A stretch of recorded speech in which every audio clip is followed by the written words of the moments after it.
thank you. You've recently announced your retirement from professional boxing. Not entirely unexpected. I think I'd spoken to Shane a while ago now, and he said there was an announcement coming on your future. He didn't say you were going to retire, but it seemed like you were certainly thinking about it. What was it that finally kind of clicked that made you decide that's the way to go? Just been enjoying life outside of boxing.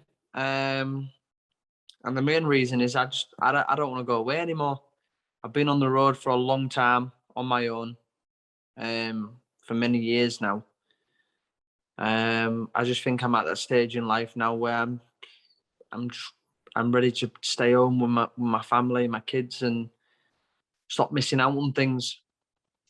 Yeah, I mean, you've got, 3 kids now, 11, 8 and 10, 11 months, the youngest? Yeah. So it must be tough leaving them behind as such a young family. Yeah, it is. It's not easy. I miss out on everything.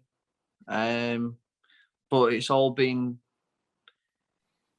part and parcel of boxing and getting to where I've got. How long have you been boxing, like from when you first started as a kid? How many years has it been? I've been boxing 22 years. Wow. It must feel strange now, even before you made the final decision, to not be in the gym, to not be doing that regularly anymore. It must feel weird. Yeah, it is a little bit strange, but since January, there's like a switch that's just flipped, and I've not really been wanting to be in the gym. I've not wanting to do anything, and that for me is very unusual, because give it a week or two after my fights, and I'm back in the gym again every day training, every day training, and then since getting back from the last fight, never just wasn't interested about going back in the gym. When did you make the final decision? Were you kind of waiting to see if that kind of desire to go back to the gym clicked in at some point? Well, I was just sitting on it for a few months, seeing how I really feel, seeing how things change, emotions or everything like that. So I was just sitting on it and seeing where I was at with it, because it's not an easy decision, and it's not a decision I wanted to make quick. I wanted to take my time with it, and don't do anything too harsh, and come out and say something when really a couple of months down the line I'd be feeling somewhat different. So I really wanted to sit on the decision. The fact that the last fight obviously didn't go your way, did that make the decision easier, or did it make it harder because it was frustrating to kind of leave on a defeat? Made it easier. Certainly made it easier. Yeah. I mean, obviously it's never nice to finish on a defeat, but it certainly made it easier for me. Just because you kind of thought it's a longer way back? No, just because I was heartbroken that I lost, and looking at everything and the scorecards, even for that fight. I'd not fought for 16 months before that fight. And I certainly, it wasn't the best, it wasn't ideal going in there after 16 months out the ring, in with someone who's been an active fighter, but so that wasn't ideal. But I guess it is what it is. Yeah, I mean, I guess there's the frustrating side in that, you were desperate to win that world title. You came so close, particularly the first shot against Linares. That must be hard to walk away from, even though in the back of your mind it's the right decision to make. Yeah, it's not been an easy decision to make. I've certainly gone through the motions and been up and down about it, but I can say I'm in a position now where I'm content with that decision. What does life after boxing hold for you? Because I'm sure you've put kind of small plans in place as you've still been active in your career, but what do you plan to spend the majority of your time doing now, aside from spending time with your family, of course? Yeah, well, there's that. There's the obvious, being at home, family. I'm currently, I've got a business, a gym, a 24-hour gym that's open in the city centre, and I want to grow them. Our goals and ambitions and dreams, they change as life goes on, and I've set myself new targets, new goals, and things like that, and I want to build the gyms and stuff like that. So I'm involved in that. I'm involved in a couple of other businesses. I'm actually more busy than ever. A lot of people say that after retirement. I guess, yeah, there's a lot of demands on your time now. When you look at your pro career as a whole, how do you feel about it? You're obviously Olympic gold medalist, superb amateur, one of our best amateurs of a generation, if not the best. Do you feel you fulfilled your potential as a pro? And if either way, are you satisfied with your pro career? I had 3 goals. I believe I've ticked the first box and the second box, which is, 1, financially secure my family's future, which I've done. My second goal was to win the respect of the fans, which I think I've done. 100%. And the third goal was, if I could pick up a world title, do it, get it. I actually thought I should have picked up the world title when I fought Linares. I thought I beat him, but they didn't give it to me. But it is what it is. And then I should have fought a Russian for the world title instead of Lomachenko. I was number 1. The Russian was ranked number 2. I should have boxed him for the world title. But then they put Lomachenko in out of nowhere, which I've never done before. And then I'll fight Lomachenko. But winning the respect of the fans means a hell of a lot to me, and I do believe I've done that, and I believe I've given good, entertaining fights, and the respect that I've never ducked anyone and always gone against the best of the best. That's good enough for me. When those fans talk about you in 20 years' time or whatever, what would you like them to say about you? Just that Luke Campbell was he was a great fighter, never ducked anyone. He fought the best of the best when they was in their primes, and he always give value for money. I'd be happy with that. I think anyone would, to be honest. Yes. Any regrets at all? Nope. None. What's the point in having regrets? Because you can't go back and change it. No, it's a fair point. So there is literally no point in sitting, dwelling, or wasting energy and time thinking about, what could have been if I'd have done this, if I'd done that. It's pointless. You're never getting that time back. It's been and gone. Let's move on. Let's learn from their mistakes. Teach others not to make their mistakes. And learn from them ourselves so we don't make them mistakes again. And what about proudest moments? There's a lot. For me, my dream and goal was being an Olympic champion. And I'm proud to have done that and made my family proud. And a home Olympics as well. And yours was the first, wasn't it, as well? Because Joshua's was the last. Yeah. I literally could not have won gold at a better Olympics. That was the best Olympics I ever could have won gold at, ever. Yeah, no, it's amazing. And it's an amazing winning an Olympic gold medal, but winning an Olympic gold medal in your own country is the best of the best. And you mentioned there about teaching other people not to make the same mistakes or to harbour the same regrets. Are you planning at any point in the future to kind of be within boxing to I don't know, manage fighters or advise fighters or anything like that? I'm not too sure yet. I'm well aware it's a huge commitment. It's not a commitment I want to take up right now because I've just dropped a 22-year commitment. Yeah. So I want to be flexible at the moment, but I do believe I'd be a very good coach. But I don't know if I want to do that yet. I don't know if I want to do that at all. But I do enjoy that. But like I say, it's just a big commitment. And if I ever wanted to do that in the future, I'd want to be 100% committed to whatever fighter I have. if I decided to do that.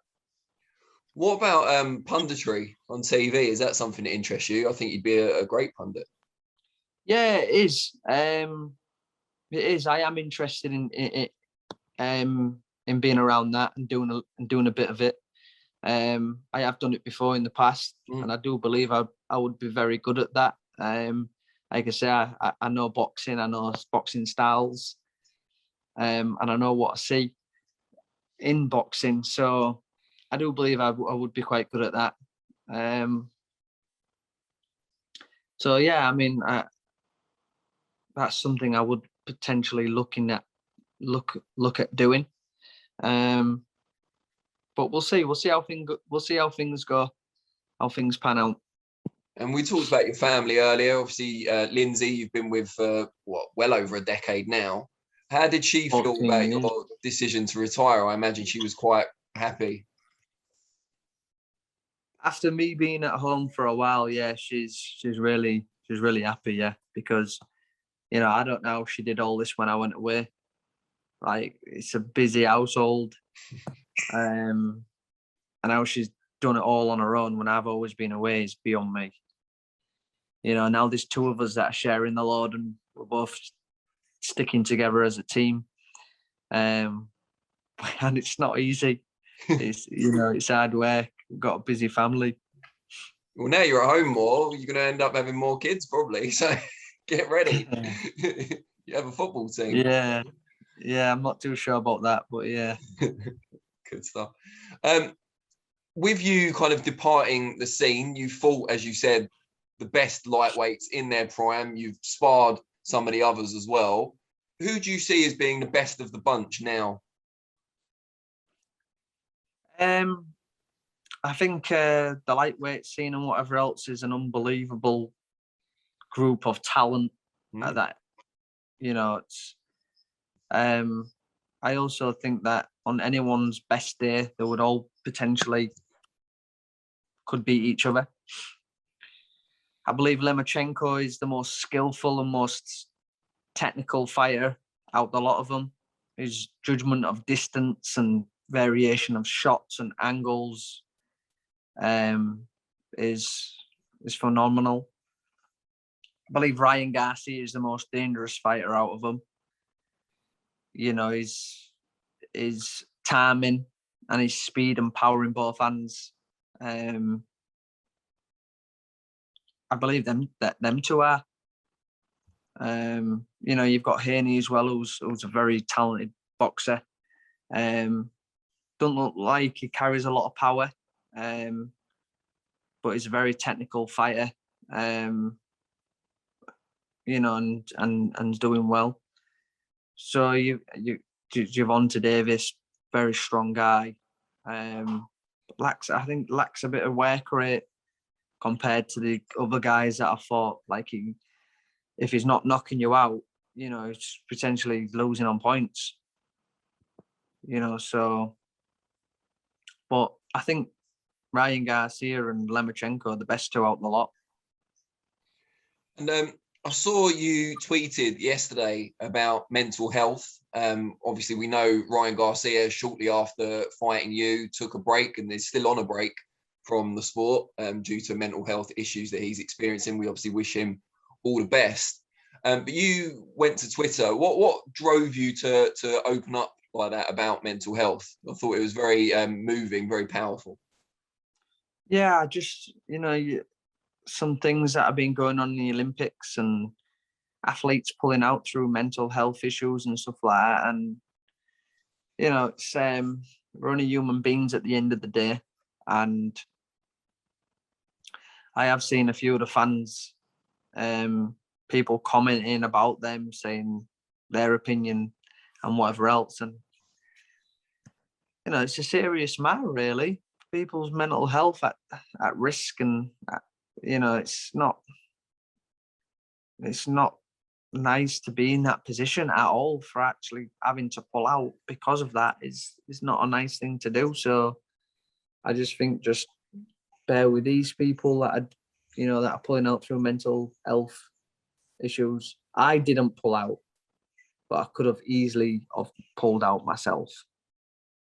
but I went through with it and probably shouldn't have gone through with it. And is that, which fight are you referring to there? Is that the Mendy fight or Linares? The Mendy fight, I shouldn't That was have been more a in the ring. physical issue, wasn't it, Mendy? Yeah, it wasn't now to do with mental whatsoever. It was picking up a virus the week of the fight, being absolutely a million miles off, being weak. The lights was on, but no one was in, and just being a million miles away from where I should have been. So that was stupidity why I didn't pull out of that. But the other thing, like being going in the ring with Linares and stuff, that was mental health. So that was just after your father had passed. Exactly, yeah. I was suffering going into that ring, yeah. That type of stuff is mental health. And when you look back on it now, do you think you should have pulled out? I mean, you thought you did enough to win the title, so it's a tricky one. Was there any element of what happened that served as motivation for you? For me, I stuck in there because I thought it was what my dad would have wanted. You know, not necessarily just because my dad would have wanted it was the right decision. But yeah, I mean, like I say, I still thought I won that fight. And imagine that if they actually give me the decision, imagine everything I'd have gone through, and then they've actually given me the right decision. You know, your dad would be immensely proud of you now. I mean, not just for winning the Olympic gold and doing so well, but as you said earlier, you've set your family up for life. Like if he's kind of looking down, he'd be so proud. Yeah. Yeah, thank you. That's fine. Just before we let you go, are there people out there that you'd like to thank? Like take this opportunity just to thank whoever's been instrumental in your journey, I guess. Oh, you know what? There's a lot. I don't actually want to say any name right now because I don't want to start saying names and then me forget one or two. Yeah, and then I'll make someone feel not very nice because I ain't mentioned them just by mistake. Yeah, of course. But there's a lot of them out there, and they all know who they are, who played a role in my career. You know, and I couldn't have done it without them. Good stuff. Well, from my point of view, and I guess for the media as a whole, thank you for your service to boxing. You know, you've been in so many entertaining fights. You've always been accessible with your time for us as well. And it's been a great journey. I mean, obviously, it's been amazing for you, but it's been a great journey for us to watch as well. Yeah, thank you very much. Appreciate that. No problem. And very best of luck with whatever comes next. You'll have to keep us informed. Yeah, certainly will.